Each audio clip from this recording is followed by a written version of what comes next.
Welcome my dear student. آج کا جو ہمارا لیکچر ہے وہ اردو کا ہے، جس میں ہم پڑھیں گے غزل نمبر 1 مرزا اسداللہ خان غالب کی غزل ہے. اس کے بارے میں ہم نے صرف امپورٹنٹ دیکھنے ہیں پوائنٹ کہ اصل نام مرزا اسداللہ خان غالب ان کا تھا. اسداللہ خان غالب ہے، تخلص ان کا غالب ہے. اب آگرہ میں پیدا ہوئے. والد کا نام مرزا عبداللہ بیگ تھا. غالب کی عمر 5 سال تھی. ان کے والد ایک لڑائی میں کام آئے اور والد کے انتقال کے بعد مرزا کی پرورش ان کے چچا رسول اللہ بیگ کے سپرد کی، جو انگریز میں فوج میں ملازم تھے. وہ بھی انتقال کر گئے تو والدہ کے ساتھ دلی آ گئے. بچپن میں انہوں نے شیخ معظم سے تعلیم پائی. بعد میں انہوں نے عبدالصمد سے فارسی میں مہارت حاصل کی اور 13 برس کی عمر میں ان کی شادی نواب الہی بخش معروف کی بیٹی سے ہو گئی. اب یہاں تک آپ نے اس کے بارے میں پڑھ لینا اور پھر آگے جا کے جو آپ نے سب سے اہم چیز ہے نا مجھے آپ نے یاد کرنی ہے کہ غالب نے اردو اور فارسی دونوں زبانوں میں شاعری کی. اردو فارسی شاعری میں ان کا مقام بہت بلند ہے، جسے سب نے تسلیم کر بہت زیادہ وسعت نظر رکھتے ہیں. غالب ہر دور کے اہم شاعر ہیں.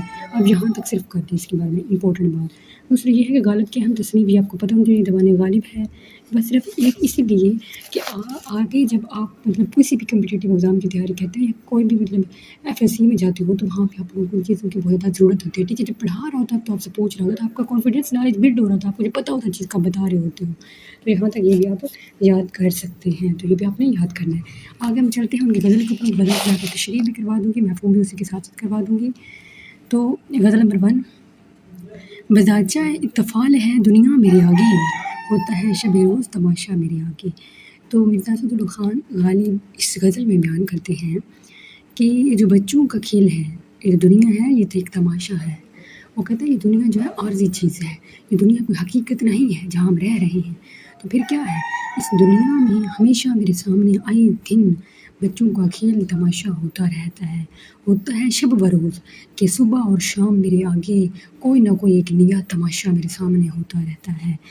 تو مرزا غالب نے اس کا مفہوم، اس کی تشریح تو بہت لمبی ہے، لیکن اس کا مفہوم شارٹ اسی لیے اس طرح بتایا ہے. یہ جو دنیا ہے یہ ایک عارضی زندگی ہے، یہ ایک عارضی ہے. اسی لیے اس دنیا میں کہ ایک بچوں کے کھیل کی طرح میرے سامنے دن اور شام، شب اور روز، اٹھتے جاگتے، کھاتے پیتے سوتے، ہر وقت کوئی نہ کوئی تماشا لگا رہتا ہے. اشعار نمبر 2 بھی ہے. تو ایک کھیل ہے اورنگ سلیماں میرے نزدیک، ایک بات ہے اعجاز مسیحا میرے آگے. تو اس اشعار میں وہ کہتا ہے کہ مرزا اسداللہ خان غالب کہتے ہیں کہ حضرت سلیمان علیہ السلام نے خدا سے جو تخت مانگا تھا، خدا سے جو بادشاہت مانگی تھی، وہ ایک کھیل ہے. وہ کیا ہے؟ ایک کھیل ہے میرے آگے. میں یہی نہیں سمجھتا کیونکہ اللہ تعالیٰ ہر کائنات کا بنانے والا ہے. وہ بادشاہ ہے، اس کائنات کا خالق مالک ہے اس کائنات کا. تو پھر انسان کیا خود کو سمجھتا ہے؟ کیوں بچہ انسان چاہتا ہے میں اس دنیا میں بادشاہت کروں، میرا اس دنیا میں راج ہو. تو وہ کہتا ہے جب حضرت سلیمان علیہ السلام نے خدا سے مانگا، خدا نے اسے دی تو دی. جنات چرند پرند کیا تھا، سب اس کے حکم سے چل رہے تھے. خدا نے اسے دی تو دی تھی، لیکن یہ چیز میرے سامنے کیا ہے کہ کھیل ہے. ایک بات ہے اعجاز مسیحا میرے آگے. تو حضرت جو مسیح علیہ السلام کا جو معجزہ ہے، یہ بھی کیا ہے، یہ بھی صرف میرے آگے ایک عام سی معمولی سی بات ہے. میں اس بات کا بھی کوئی اہم پہلو نہیں رکھتا. اگلے اشعار پہ آتے ہیں. جسے نام نہیں صورتحال مجھے منظور، جسے وہم نہیں ہستی اشیاء میرے آگے. وہ کہتا ہے جو حرف ہے، جس کہتے ہیں حرف کو، یہ کائنات کی شکل ہے، مجھے یہ منظور نہیں ہے. یہ جو صرف ایک حرف ہے، ہم کائنات دنیا کا ایک نام لے لیتے ہیں، مجھے یہ منظور نہیں ہے. میں یہ نہیں چاہتا کہ یہ جو نام ہے یہ صرف کائنات کا نام ہے، یہی کافی ہے. نہیں، جزے وہم گماں ہستی اشیاء میرے آگے. یہ جتنی بھی چیزیں ہیں یہ سب عارضی ہیں. یہ جو سب چیزیں ہیں میں ان کا ایک سے ایک وہم ہے، ہم گمان ہیں. ہم دنیا میں آئے ہیں، ہم چیزوں کے وہم گمان کے لیے ہم اپنی زندگی جو ہے خراب کر لیتے ہیں. ہم خدا کی عبادت نہیں کرتے. تو وہ کیا کہتے ہیں کہ آپ دنیا کے کاموں میں لگے رہتے ہو. آپ کہتے ہو میں آفیسر بنوں، میں یہ بنوں، میں وہ بنوں. آپ کے دماغ میں ڈفرینٹ برے خیالات ہوتے ہیں، آپ کی خواہشات ہوتی ہیں، آپ ان کو پورا کرتے رہتے ہو. تو وہ کیا ہوتی ہیں، ان سب خواہشات جو ہوتی ہیں، تو وہ جو خواہشات ہوتی ہیں وہ کیا ہوتی ہیں، وہ صرف ایک دنیا کے ایک عارضی چیزیں ہیں. ان عارضی چیزوں سے نکل کر آپ آخرت کو بہتر بنانے کے لیے آپ کو خدا کو ایک بادشاہت کو ماننا پڑتا ہے. تو اشعار نمبر 4 ہے. ہوتا ہے نہاں گرد میں صحرا میرے ہوتے، گھستا ہے جبیں خاک پہ دریا میرے آگے. وہ کہتا ہے شاعر اس میں کہتا ہے، مرزا اسد اللہ خان غالب اس میں کہتے ہیں کہ ہوتا ہے نہاں گرد میں صحرا، وہ کہتے ہیں یہ جو صحرا میں پوشیدہ ہے، جو دھول گرد مٹی صحرا میں پوشیدہ ہے، یہ بھی میرے سامنے ہے، گستا ہے جبیں خاک پہ دریا میرے آگے۔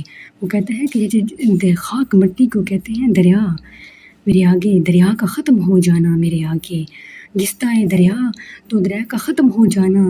تو شاعر اس میں کہتا ہے، مرزا اسد اللہ خان غالب کہتا ہے کہ اے انسان کہ یہ جو صحرا، یہ جو مٹی ہے، اس میں جو گرد کی دھول ہے، یہ پوشیدہ ہے، یہ چھپی ہوئی ہے کیونکہ یہاں پہ پانی ہے اس کے اوپر، لیکن اگر یہ ختم ہو جائے پانی، یہ مٹی سوکھ جائے تو یہ کیا ہو جائے گا، یہ جو جبیں ماتا، تو یہ کیا ہو جائے گا، ایک مٹی، خشک مٹی ہو جائے گی، تو پھر کیا ہوگی، اس کی کوئی مادت نہیں رہے گی، اس کی کوئی عزت نہیں رہے گی۔ اسی طرح انسان کیا ہے، اگر اس دنیا سے چلا جاتا ہے، اس کے اعمال اچھے نہیں ہوتے، برے ہوتے ہیں، تو وہ اس کی بھی کیا، اگر جہاں عزت نہیں ہوتی۔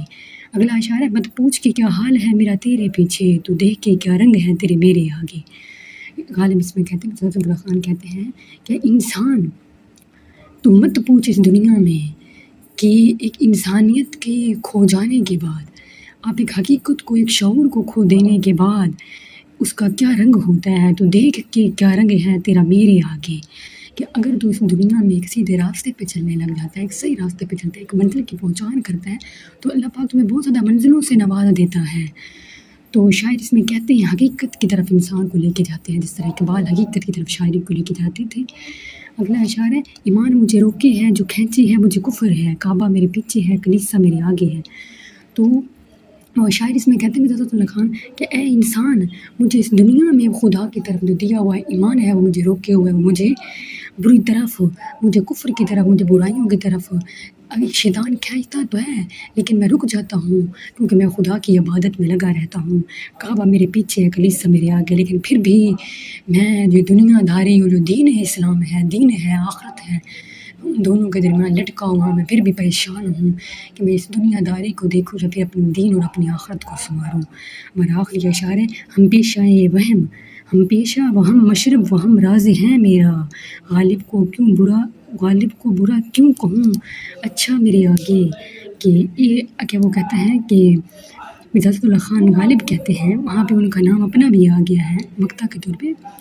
وہ کہتے ہیں کہ ایک جیسی عادات رکھنے والے بہت زیادہ لوگ ہیں، کہ ہم دنیا میں بہت زیادہ لوگ ایسے ہوتے ہیں جو ایک جیسی عادات رکھتے ہیں، ایک جیسے ہمارے سلوک ہوتے ہیں، جیسے ہماری رنگ عادات ہوتی ہیں، تو پھر وہ کہتا ہے کہ میں خود کو برا کیوں کہوں، اچھا میرے آگے۔ ہو سکتا ہے کہ اگر میں دنیا کی برائیوں سے بچا رہوں تو آخرت میری بہتر ہو جائے۔ تو مائی ڈیئر اسٹوڈنٹ، میں نے آپ کو تشریح مفہوم اس کا اندر سے آپ کو مختصر سا بتا دیا گیا ہے۔ آپ نے بھی اتنا مختصر سا کرنا ہے جتنا سا مختصر آپ کو کرنا چاہیے، نہ کہ اس کے لیے زیادہ ٹائم ویسٹ کرنا ہے۔ اس کی تشریح کا طریقہ میں آپ کو پھر کل بتا دوں گی انشاءاللہ۔ تھینک یو سو مچ، فی امان اللہ۔ مجھے دعاؤں میں یاد رکھیں اور پلیز میرے چینل کو سبسکرائب کریں، شیئر کریں اور بچوں دوسروں کے ساتھ، تاکہ ان کا بھی بھلا ہو سکے۔